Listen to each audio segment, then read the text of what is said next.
अस्सलामुअलैकुम ninth class.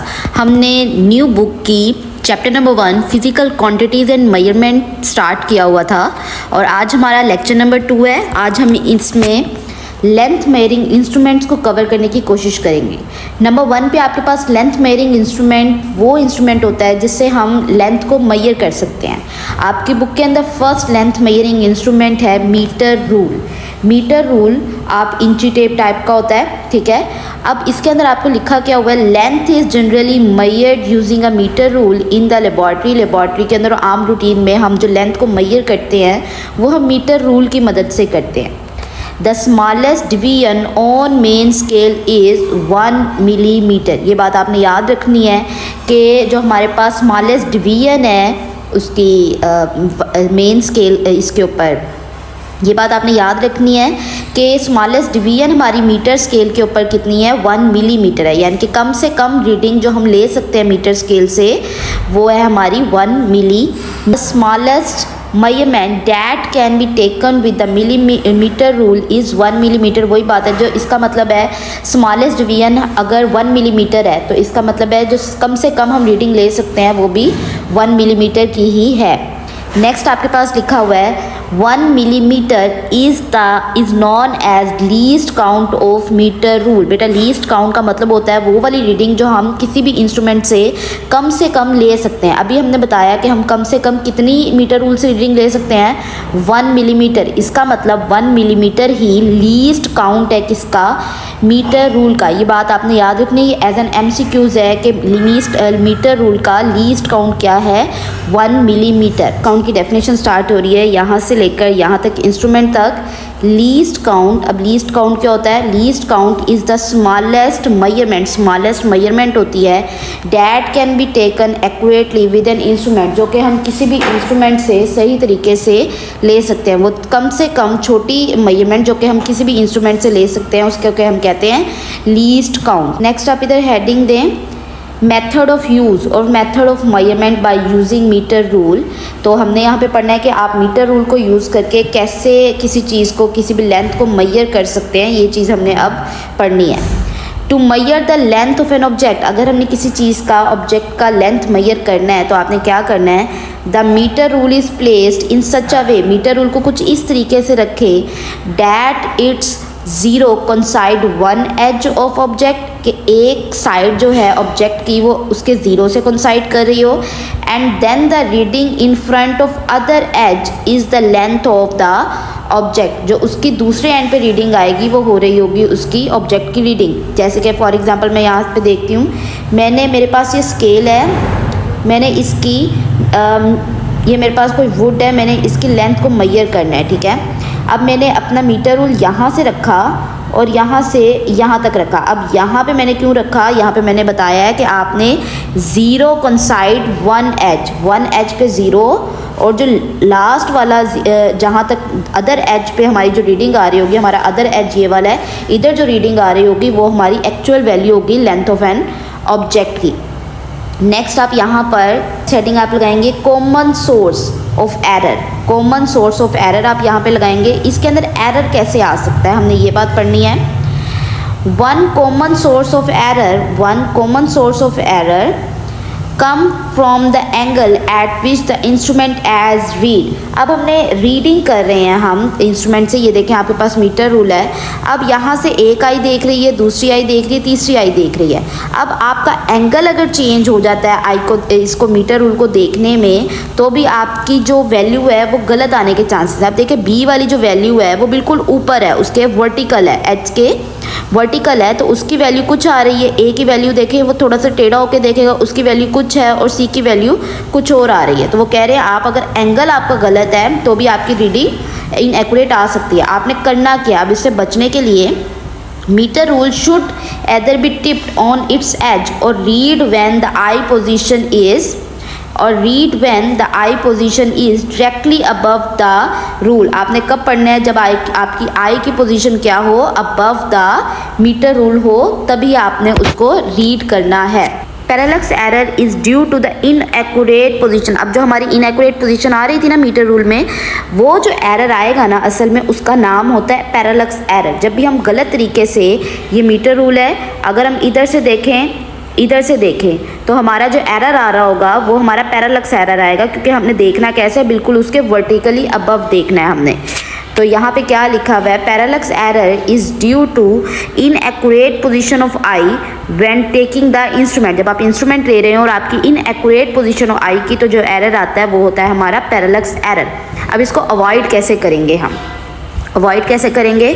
सीधी बात है, उसको हम परपेंडिकुलर यानी कि स्केल जैसे पड़ा हुआ है उसके हम परपेंडिकुलर अपनी आई की पोजीशन को रखेंगे, यानी कि वर्टिकली अबव रखेंगे, तो उसके चांसेस कम हो जाएंगे।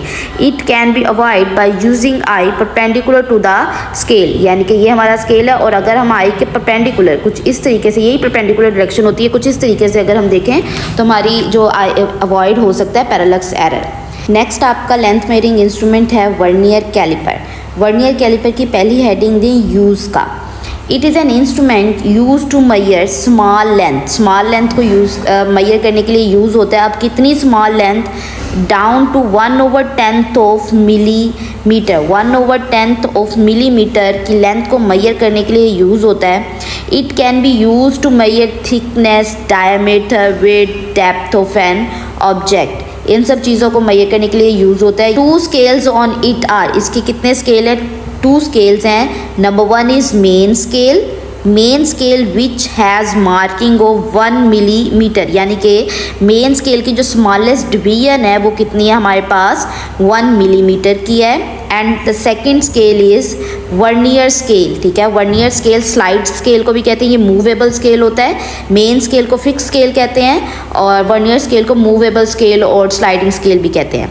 अब जो हमारे पास है वर्नियर स्केल के बारे में बता रहे हैं कि वर्नियर स्केल की लेंथ कितनी होती है?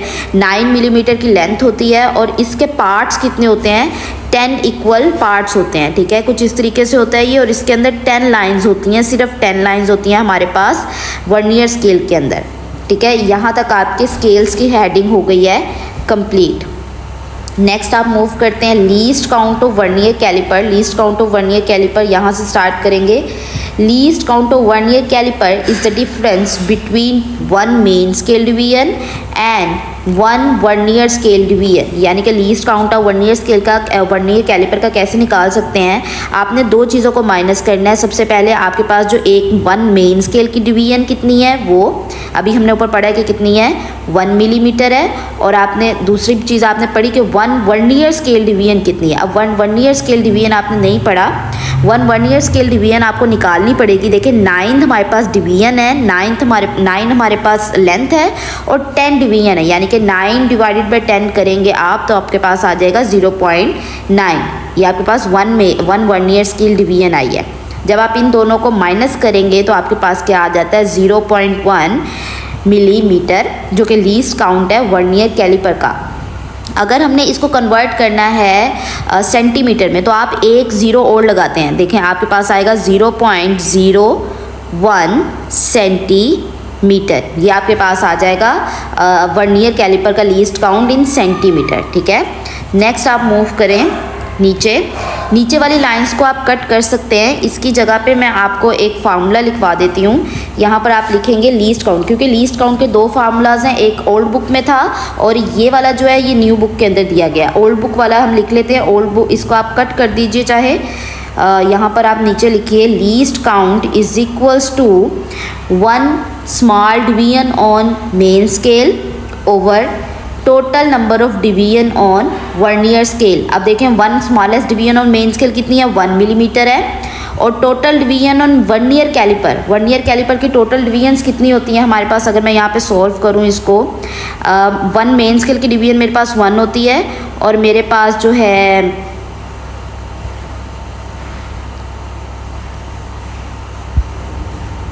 चलिए अगर मैं इसको सॉल्व करना चाहूँ तो मेरे पास ऊपर स्मॉलेस्ट डिवीजन हमारे पास होती है 1 और अगर मैं नीचे देखूँ तो मैंने क्या लिखना है? Total number of division on vernier scale. तो टोटल नंबर ऑफ डिवीजन हमने ऊपर ही पढ़ी है कि कितनी डिवीजन्स होती हैं? 10, यानी कि 1 डिवाइडेड बाई 10 करेंगे तो आपके पास आंसर में वही आएगा 0.1 मिलीमीटर, जो कि लीस्ट काउंट है हमारा वर्नियर कैलिपर का। वर्नियर कैलिपर के लीस्ट काउंट के 2 फार्मूलाज हैं, आप दोनों ही करेंगे। ये वाला जो स्केल है ये हमारा वर्नियर स्केल है, ये फिक्स नहीं होता, ये मूव कर सकता है, इधर से इधर मूव कर सकता है ये।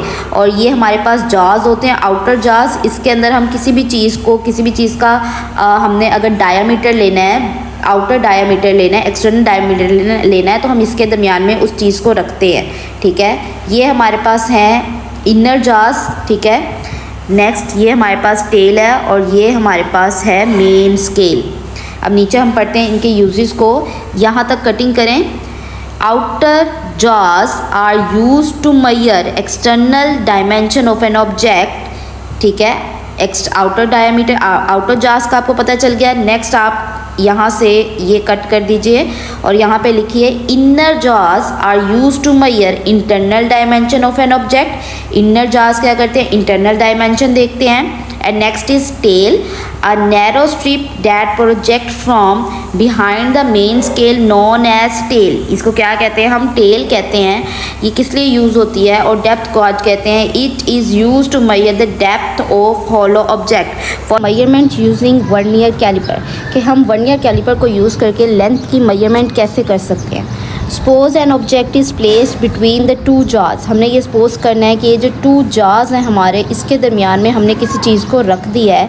And the position of vernier calliper on main scale is shown as. अब हम सपोज करते हैं कि जो हमने कोई चीज़ रखी है इन 2 जॉज के दरमियान में, उसके बाद हमारी जो मेजरमेंट, हमारी जो स्केल्स की पोजीशन आ रही है वो कुछ इस तरीके से आ रही है, ठीक है। अब हमने पता है कि हमें यहाँ पर 2 स्केल्स हैं, एक हमारे पास मेन स्केल है और एक हमारे पास वर्नियर स्केल है, यानी कि स्लाइडिंग स्केल है। तो हम पहले मेन स्केल की रीडिंग लेना सीखेंगे और उसके बाद हम वर्नियर स्केल की रीडिंग लेना सीखेंगे। फर्स्ट वन है हमारे पास जिसके अंदर हम मेन स्केल की रीडिंग लेंगे। अब मेन स्केल की रीडिंग हम किस तरीके से लेंगे, read the main scale marking just in front of zero of vernier scale.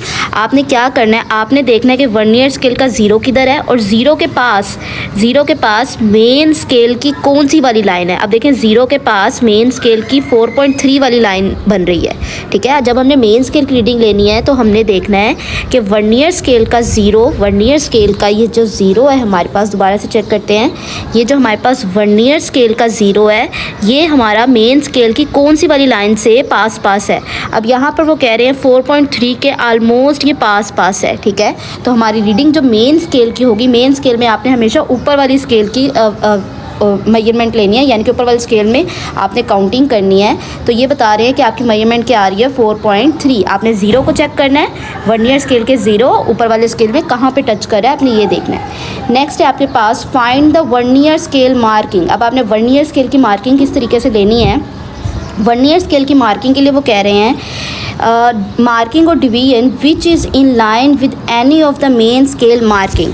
वो आपको सिंपल सी बात कह रहे हैं, आपने अब वर्नियर स्केल की जब रीडिंग लेनी है ना, तो आपने कोई ऐसी लाइन ढूंढनी है वर्नियर स्केल की, याद रखें वर्नियर स्केल की बात है, वर्नियर स्केल की कोई ऐसी लाइन ढूंढनी है जो कि मेन स्केल से बिल्कुल सीधा ऐसे मैच हो रही है। यानी कि मैं कहती हूँ ये मेरा नीचे वाला वर्नियर स्केल है और ऊपर वाला मेन स्केल है। आपने कोई ऐसी लाइन देखनी है जो कि बिल्कुल ऐसे सेम मैच कर रही हो, ठीक है।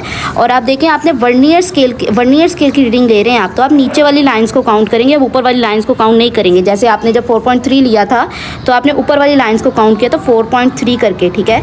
अब आप वर्नियर स्केल की रीडिंग ले रहे हैं तो आप नीचे वाली लाइंस को काउंट करेंगे।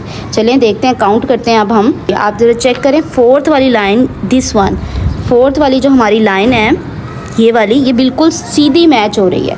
तो इसका मतलब हमारी वर्नियर स्केल की जो रीडिंग है, अब हमने नीचे वाली लाइंस को काउंट करना है। देखें 0, 1, 2, 3 एंड फोर्थ लाइन हमारी बिल्कुल सीधी मैच हो रही है। डैट्स मीन हमारी जो वर्नियर स्केल की रीडिंग आएगी वो हमारी है 4। अब यहाँ पर आपको इस फार्मूले को बहुत अच्छे तरीके से कर लेना है। इस फार्मूले के अंदर क्या लिखा हुआ है, लेंथ ऑफ एन ऑब्जेक्ट के लिए आपने क्या करना है, जो आपकी मेन स्केल की रीडिंग आई है उसको आपने प्लस करना है किससे, पहले आपने लीस्ट काउंट और वर्नियर स्केल की रीडिंग को आपस में कर लेना है मल्टीप्लाई। अब आप देखें हमारी रीडिंग्स क्या क्या आई हैं। हमारी मेन स्केल की रीडिंग क्या थी 4.3 और हमारी वर्नियर स्केल की रीडिंग क्या थी 4। अब लीस्ट काउंट कैसे आपने निकालना है। लीस्ट काउंट के लिए पहले तो आपको ये बात पता होनी चाहिए कि आपका लीस्ट काउंट है क्या। आपका लीस्ट काउंट था 0. हमने पीछे फाइंड आउट किया था 0.1 मिलीमीटर, इसके साथ ही मैंने आपको ये भी बताया था कि सेंटीमीटर में कैसे फाइंड आउट होता है। सेंटीमीटर में बस आपने एक और ज़ीरो पुट कर देना होता है। जैसे कि अगर मैं सेंटीमीटर में निकालूँ तो मेरा लीस्ट काउंट निकलेगा 0.01 सेंटीमीटर। अब देखें यहाँ पर जो हमारी वैल्यूज़ आ रही हैं वो सेंटीमीटर में है, तो इसका मतलब ये फार्मूले में जो लीस्ट काउंट लिखा है वो हमने सेंटीमीटर वाला पुट करना है, मीटर वाला पुट, मिलीमीटर वाला पुट नहीं करना। अब देखें यहाँ पे मेन स्केल की रीडिंग आपको 4.3 दी गई है। लीस्ट काउंट कितना दिया गया है 0.01, देखें सेंटीमीटर वाला दिया गया है, यहाँ पे ब्रैकेट पुट होनी थी, मल्टीप्लाई बाय वर्नियर स्केल की रीडिंग। वर्नियर स्केल की हमारी रीडिंग क्या थी 4, देखें 4 ही पुट किया गया उन्होंने। अब इन सब को जब हम कैलकुलेट करेंगे, पहले आपने 0.01 को 4 से मल्टीप्लाई करना है एंड देन 4.3 के अंदर प्लस करेंगे तो आपके पास आंसर आएगा 4.34 सेंटीमीटर। याद रखिए जो वैल्यूज़ आप पुट करें वो सेंटीमीटर में है, आपने लीस्ट काउंट भी सेंटीमीटर वाला पुट किया है तो आपका जो टोटल वैल्यू आएगी वो भी सेंटीमीटर में ही आएगी। नेक्स्ट हम मूव कर लेते हैं। अब वो कह रहे हैं नंबर 3 पॉइंट में चेकिंग फॉर ज़ीरो एरर। अब आपने चेक करना है कि आपके वर्नियर कैलिपर जो है उसमें कोई ज़ीरो एरर तो नहीं है। अब ये ज़ीरो एरर होता क्या है, सबसे पहले तो इसे देखते हैं। If on joining the jars A and B jars कौन से थे, हमारे आउटर जार्स थे। वो कह रहे हैं आपने आउटर जार्स को आपस में क्लोज करना है, बंद करना है। If the zero of main scale and the vernier scale, अगर तो वर्नियर स्केल का और जो है हमारा मेन स्केल का ज़ीरो आपस में मैच ना कर रहा हो, डू नॉट एग्जैक्टली कंसाइड, अगर आपस में मैच ना कर रहा हो विद ईच अदर, एक दूसरे से, there is an error in the instrument that is called zero error. ये ज़ीरो एरर की डेफिनेशन भी है, आप इसका मार्क लगा सकते हैं यहाँ से यहाँ तक। वो सिंपल सी बात कर रहे हैं। देखें आपके पास नीचे वाली तरफ होता है वर्नियर स्केल जिसका यहाँ पर कुछ ज़ीरो होता है, और ऊपर वाला जो स्केल होता है अगर आप ज्वाइन करेंगे तो कुछ इस तरीके से ऊपर भी आपके पास ज़ीरो होता है मेन स्केल का। वो कह रहे हैं अगर तो ये मेन स्केल और इसका ज़ीरो आपस में बिल्कुल मैच कर रहा है तो यहाँ पर कोई ज़ीरो एरर नहीं होगा। अगर तो ये देखें आपको यहाँ पर ये दो केसेस दिए हुए हैं, यहाँ पर आपका देखें ये ऊपर वाला ज़ीरो और नीचे वाला ज़ीरो आपस में मैच नहीं कर रहे। अब ये जो ज़ीरो है इधर वाली इस डायग्राम के अंदर, इसमें जो आपका ज़ीरो है वर्नियर का वो थोड़ा राइट साइड पे मूव किया हुआ है। अगर आप इधर देखें तो इधर भी एक ज़ीरो ये है और एक ज़ीरो ये है, ये भी आपस में मैच नहीं कर रहे, तो इसका मतलब यहाँ पर भी एक ज़ीरो एरर है और यहाँ पर भी एक ज़ीरो एरर है। आपके नेक्स्ट पेज पे बी एंड सी दिया हुआ है। बी दिया हुआ है असल में पॉजिटिव ज़ीरो एरर एंड सी दिया हुआ है आपको नेगेटिव ज़ीरो एरर। यहाँ पर क्लियर कट नहीं लिखा हुआ, तो इसके लिए हम चलते हैं अपने नोट्स की तरफ। तो इसको आप इस पूरे पैराग्राफ को आप यहाँ से नहीं करेंगे, ये पूरा आप कटिंग कर सकते हैं। ज़ीरो के एरर के अंदर जैसे कि हमने पढ़ा था कि अगर तो हमारा वर्नियर स्केल का ज़ीरो एरर जो है does not align with the zero error of main scale, अगर zero error of vernier scale नीचे वाला जो हमारा वर्नियर स्केल का उसका ज़ीरो एरर ऊपर वाले स्केल से एग्जैक्ट मैच नहीं कर रहा, व्हेन वी क्लोज द जार्स of vernier calliper then this lead to incorrect measurement, तो इससे हमारी मेजरमेंट क्या आ रही होगी, इनकरेक्ट आती है। तो इसके लिए हमें पहले चेक करना पड़ता है कि हमारा error zero positive zero error है या नेगेटिव ज़ीरो एरर है। तो सबसे पहली जो हमारे पास टाइप है वो positive zero error. Positive zero error definition की तरफ चलते हैं। A positive zero error occur when the zero of vernier scale is on the right side. ये बात याद रखनी है कि आपका जो ज़ीरो ऑफ वर्नियर स्केल है, यानी कि नीचे वाला ज़ीरो आपका वर्नियर स्केल का ज़ीरो किस तरफ हो, राइट साइड पर हो। अब इस डायग्राम में देखें आपका ये वर्नियर स्केल है और ये ऊपर वाला मेन स्केल है। अब ये वर्नियर स्केल का जो ज़ीरो है ये हमारे मेन स्केल से थोड़ा सा राइट साइड पे मूव किया हुआ है, तो इस कंडीशन में हम क्या कहेंगे कि हमारा एरर कौन सा है, पॉजिटिव ज़ीरो एरर है। पॉजिटिव ज़ीरो एरर कब होता है, जब हमारा वर्नियर स्केल का जो ज़ीरो है वो थोड़ा सा राइट साइड को मूव किया हुआ होता है। अब हम इसका इफ़ेक्ट क्या होगा, the instrument show a slightly more than the actual reading. इससे जब पॉजिटिव ज़ीरो एरर आता है तो हमारी जो रीडिंग आ रही होती है असल में वो क्या आ रही होती है, ज़्यादा आ जाती है, क्योंकि थोड़ा सा जो हमारा जो देखिए ज़ीरो हमारा एक हमारा मेन स्केल का यहाँ पर है और नीचे वाला थोड़ा सा राइट साइड पे मूव किया गया है, तो इतनी जो वैल्यू हमारी आ रही है वो थोड़ी सी मोर आ जाती है। अब कैलकुलेशन कैसे करते हैं, हमने ज़ीरो एरर निकालना कैसे, ज़ीरो एरर निकालने के लिए आपने क्या करना है, number of division coinciding, number of division कितनी कंसाइड हो रही है multiply by least count. Division coinciding से मतलब है कि आपने वो वाली डिवीजन ढूंढनी है जो कि बिल्कुल एग्जैक्ट ऐसे मैच कर रही है, ठीक है। तो यहाँ पे अगर आप देखें तो बिल्कुल एग्जैक्ट जो मैच कर रही है वो नंबर 10 ही कर रही है, तो यानी कि नंबर ऑफ़ डिवीजन कंसाइडिंग कितनी होगी हमारे पास, हम फार्मूले में लगाएंगे। अगर मैं इस पिक्चर को देखूँ तो मैं यहाँ पर लगाऊंगी 10 मल्टीप्लाई बाय लीस्ट काउंट आपके वर्नियर कैलिपर का 0.1 मिलीमीटर या सेंटीमीटर में करना है तो 0.01 सेंटीमीटर, और हमारे पास जो आंसर आ जाएगा वो आ जाएगा पॉजिटिव 0 एरर का। नेक्स्ट, अब इसकी करेक्शन कैसे करनी है आपने। एरर तो आपने निकाल लिया कि आपने इसकी 10 को मल्टीप्लाई कर दिया, इसकी 0.1 मिलीमीटर से आपने मल्टीप्लाई कर दिया, और उसके बाद आपके पास एरर तो आ गया। लेकिन अब इसकी करेक्शन कैसे करनी है। करेक्शन आपने ऐसे करनी है, आपने ये निकाल लिया पॉजिटिव 0 एरर, उसके बाद आपने अपनी सारी कैलकुलेशन कर लेनी है। आपने उसके जो जॉज हैं आपके वर्नियर कैलिपर के, उसके दरमियान में कोई भी चीज़ रखकर आपने उसकी मेजरमेंट कर ली है। मेजरमेंट करने के बाद आपने क्या करना है, ये जो करेक्शन होती है ना असल में लास्ट पर होती है। To correct for positive 0 error, subtract the error from the observed measurement. जो आपने मेजरमेंट लेकर एंड पे जो आपकी मेजरमेंट आई है ना, जो आपने अभी मेजरमेंट लेना सीखी है, मेन स्केल की मेजरमेंट ली, फिर आपने वर्नियर स्केल की मेजरमेंट ली, उसके बाद आपने फार्मूला लगाया था लेंथ ऑफ मेजरमेंट का, वो सारा कुछ कैलकुलेट करने के बाद जो आपके पास ऑब्जर्व वैल्यू आई है उसमें से यहाँ पे जो वैल्यू आएगी उसको क्या कर देना है, माइनस कर देना है। जब भी पॉजिटिव 0 एरर होता है, क्योंकि हमारी वैल्यू आ रही होती है, मोर आ रही होती है, तो हम उसको उसमें से माइनस कर देते हैं। देखिए फार्मूला, करेक्ट मेजरमेंट के लिए आपने ऑब्जर्व्ड रीडिंग में से माइनस करना होता है क्या, पॉजिटिव 0 एरर को आपने क्या कर देना होता है, माइनस कर देना होता है। नेगेटिव 0 एरर की definition, a negative 0 error occur when the zero of vernier scale is on the left side of main scale. अब यहाँ पर आपका क्या होगा, वर्नियर स्केल का 0 थोड़ा सा लेफ्ट साइड पे मूव किया हुआ होगा। देखें वर्नियर स्केल का 0 ये है और मेन स्केल का 0 ये है, तो हमारा वर्नियर स्केल का 0 थोड़ा सा लेफ्ट साइड पे मूव किया हुआ होता है। और इस कंडीशन में इफेक्ट क्या होता है हमारा, the instrument show slightly less than the actual value. ये जो हमारे पास थोड़ी सी कंडीशन बच रही है, ये हमारे पास लेस वैल्यू आ रही होती है वर्नियर कैलिपर की। तो इसके लिए हम कैलकुलेशन कैसे करेंगे। अब इसकी कैलकुलेशन के अंदर हम क्या करते हैं, कैलकुलेशन नेगेटिव 0 एरर में से हम total number of vernier division, जो हमारी वर्नियर डिवीजन टोटल कितनी होती है, 10 वर्नियर डिवीजन होती हैं, उसमें से आप माइनस करते हैं नंबर ऑफ डिवीजन कंसाइडिंग। अगर मैं नंबर ऑफ़ डिवीजन कंसाइडिंग देखूँ इसके अंदर, तो हमारी जो ये वाली जो वैल्यू है ये बहुत अच्छे से मैच कर रही है। तो हम इसको काउंट करके देखते हैं ये कौन से वाला नंबर है, 0 1 2 3 4 एंड 5 वाली वैल्यू हमारी बहुत अच्छे से कंसाइड कर रही है। तो हम फार्मूले में यहाँ पे लगाएंगे total number of division 10 and number of division coinciding मैं कह देती हूँ 5 and least count of vernier calliper 0.01। ये सारा कुछ आप लगाकर अपना नेगेटिव 0 एरर निकाल सकते हैं। नेक्स्ट, अब इसको करेक्शन कैसे करनी है। करेक्शन बिल्कुल वैसे ही करनी है, पहले आपने सारा का सारा अपना ले लेना है, ऑब्जर्व्ड वैल्यू अपनी निकाल लेनी है, ठीक है। ऑब्जर्व्ड वैल्यू निकालने के बाद आपने जो एरर आ रहा होगा आपका नेगेटिव 0 एरर, उसमें से आपने क्या कर देना है, उसको ऐड कर देना है, ठीक है। जब भी नेगेटिव 0 एरर का आंसर आता है ना बेटा, वो नेगेटिव में आता है, ठीक है, और पॉजिटिव 0 एरर का जो आंसर आता है वो पॉजिटिव में आता है। तो आप जब करेक्शन करते हो तो उसके साइन को उल्टा कर देते हो। देखें यहाँ पे माइनस आ रहा था तो आपने प्लस कर दिया ऑब्जर्व्ड वैल्यू के अंदर से। इसके बाद आपको यहाँ पे दिए हुए हैं कुछ लेबॉरेटरी सेफ्टी रूल्स, इसको आप पढ़ लीजिएगा कि हैंडल आपने करना है ऑल ऑपरेटर्स को and chemicals carefully, always check the label on the container before using the substance in it.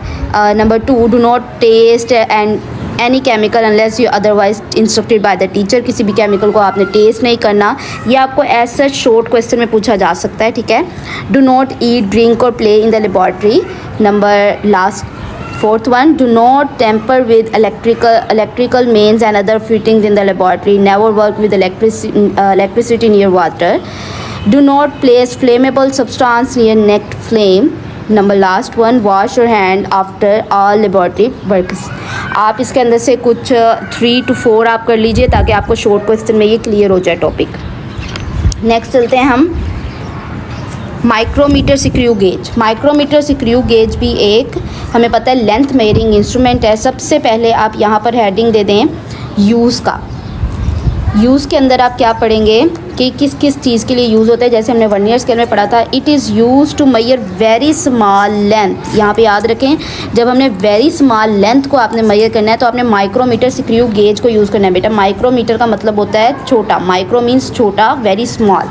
Such as कैसे डायामीटर ऑफ वायर, वायर की डायामीटर के लिए हम इसको यूज़ कर सकते हैं। थिकनेस ऑफ मेटल शीट के लिए यूज़ कर सकते हैं हम इसको। यहाँ से लेकर यहाँ तक आपकी हेडिंग बन जाती है यूज़ की। नेक्स्ट आपकी हेडिंग है स्केल्स की, जो कि आपकी यहाँ से स्टार्ट हो रही है। इसके भी 2 ही स्केल्स होते हैं, लेकिन इसके अंदर एक होता है मेन स्केल जिसको हम कहते हैं फिक्स स्केल, और दूसरा जो मूवेबल स्केल होता है ना, वर्नियर स्केल में मूवेबल स्केल का नाम था वर्नियर स्केल, और यहाँ पर जो मूवेबल स्केल है उसका नाम है हमारा सर्कुलर स्केल। 2 स्केल्स हैं, main scale and circular scale, इसको याद रखेंगे हम। अब देखते हैं मेन स्केल की बात में क्या कह रहे हैं। The main scale on the sleeve, sleeve एक पार्ट है, अभी हम इसकी पार्ट्स की तरफ चलते हैं।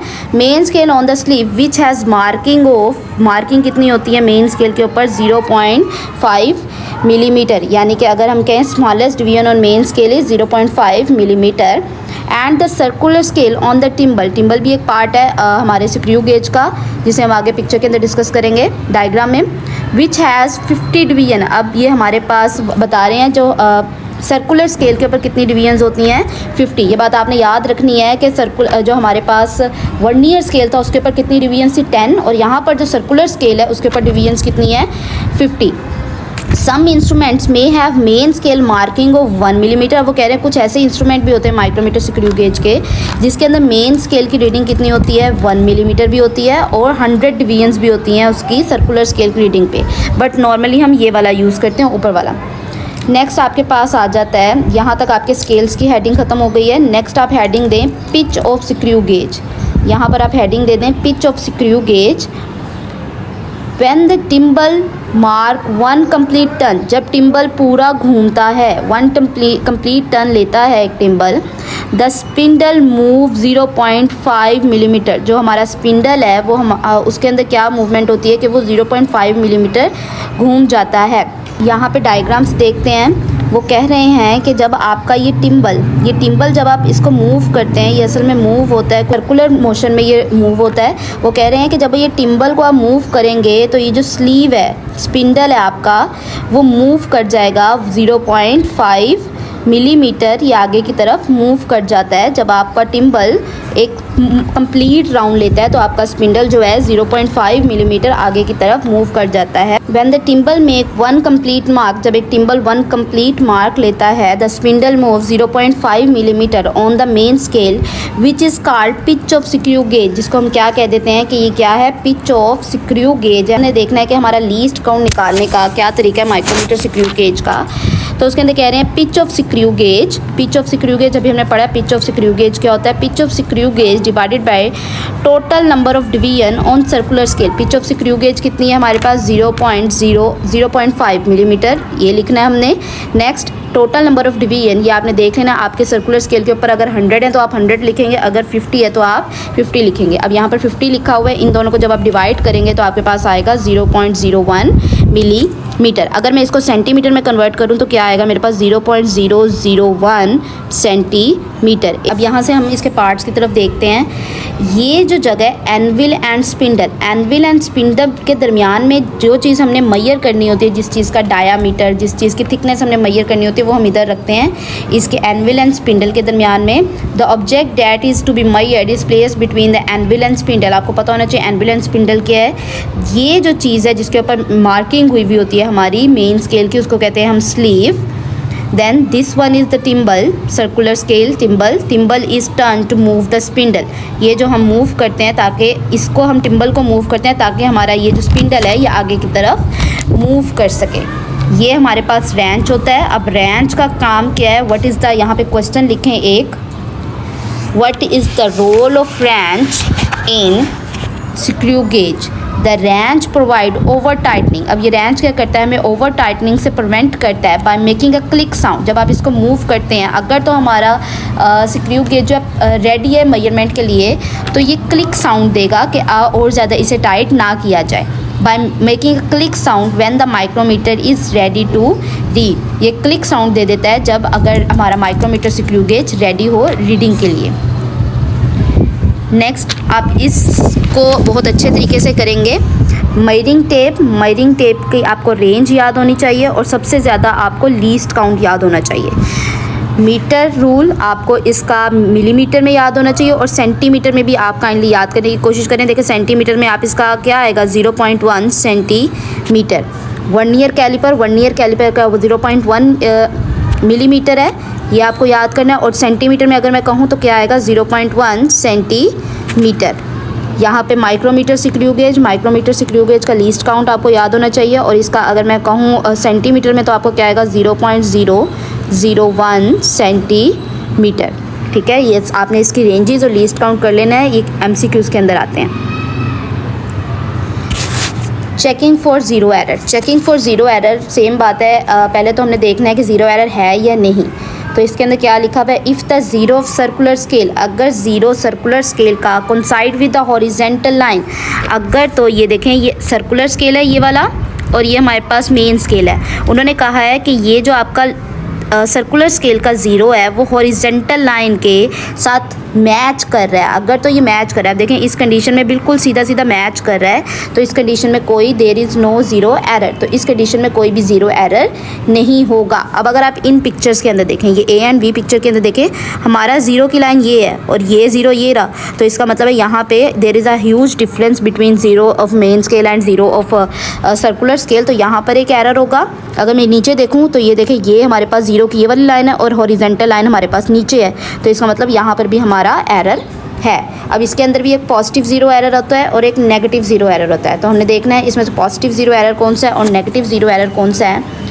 If it is not exactly in the front of horizontal line, अगर एग्जैक्टली फ्रंट नहीं पे है, हॉरिजेंटल लाइन के बिल्कुल सामने नहीं है, on joining the anvil and spindle, then there is a zero error in screw gauge. वही बात कह रहे हैं, if zero error of circular scale and main scale आपस में नहीं मिल रहे तो वहाँ पर एक ज़ीरो एरर लाजमी है। अब हमने देखना है पॉजिटिव कब है एंड नेगेटिव कब है। यहाँ पर heading they positive zero error. If the zero of circular scale is below, ये याद रखना है, is below the horizontal line, अगर सर्कुलर स्केल का ज़ीरो, ये सर्कुलर स्केल है हमारे पास, अगर सर्कुलर स्केल का zero below the horizontal line, अब इस डायग्राम में देखें बिलो है, ये हमारे पास हॉरिजेंटल लाइन है और ये हमारे पास ज़ीरो है। अब देखिए ज़ीरो जो सर्कुलर स्केल का है वो क्या है, below the horizontal line, then it will measure slightly more than the actual thickness. तो इस कंडीशन में वो क्या करेगा, इस कंडीशन में हमारी जो वैल्यू आएगी असल में वो देखें इतनी रीडिंग हमारी ज़्यादा आ रही होगी। पॉजिटिव ज़ीरो एरर में एक्चुअली हमारी थिकनेस जो है वो ज़्यादा आ जाती है। Hence zero error will B subtracted from the observed measurement. तो इस कंडीशन में हम जब हमने ज़ीरो एरर करेक्शन करनी है तो हम जो हमारी रीडिंग आएगी उसमें से हम इस एरर को कर देंगे माइनस, क्योंकि हमारे पास पॉजिटिव ज़ीरो एरर है तो हमारे पास साइन उल्टा हो जाता है, जैसे हमने वर्नियर कैलिपर का रीड आउट किया। नेक्स्ट आप हेडिंग दें यहाँ पर negative zero error. If the zero of circular scale is above, अगर तो ज़ीरो एरर अबव ज़ीरो, ये देखें ये ऊपर ज़ीरो है और एक लाइन जो है हमारे पास नीचे है हॉरिजेंटल लाइन, अगर हमारे सर्कुलर स्केल का जो ज़ीरो है वो अबव द हॉरिजेंटल लाइन है, then it will show slightly less than the actual thickness. तो इस कंडीशन में हमारे नेगेटिव ज़ीरो एरर में वैल्यू जो आ रही होती है वो असल में कम आ रही होती है।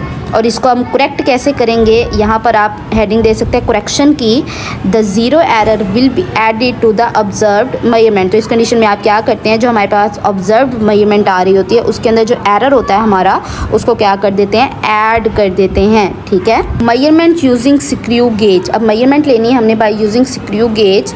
सपोज क्या करना है आपने, suppose when a steel sheet is placed between the anvil and spindle, anvil and spindle के दरमियान में हमने रख दिया है कोई भी अपनी स्टील की शीट रख दी है, और उसके बाद जो हमारी रीडिंग्स आ रही हैं वो कुछ इस तरीके से आ रही हैं। ठीक है, इसके अंदर भी दो स्केल हैं, एक main scale and the other one is circular scale. तो पहले हम मेन स्केल का देखते हैं। मेन स्केल में क्या करना है हमने, read the marking on the sleeve just before the thimble, जो टिम्बल से बिल्कुल पास है वो वाली मार्किंग को हमने रीड आउट करना है। ये हमारा टिम्बल था यानी कि सर्कुलर स्केल।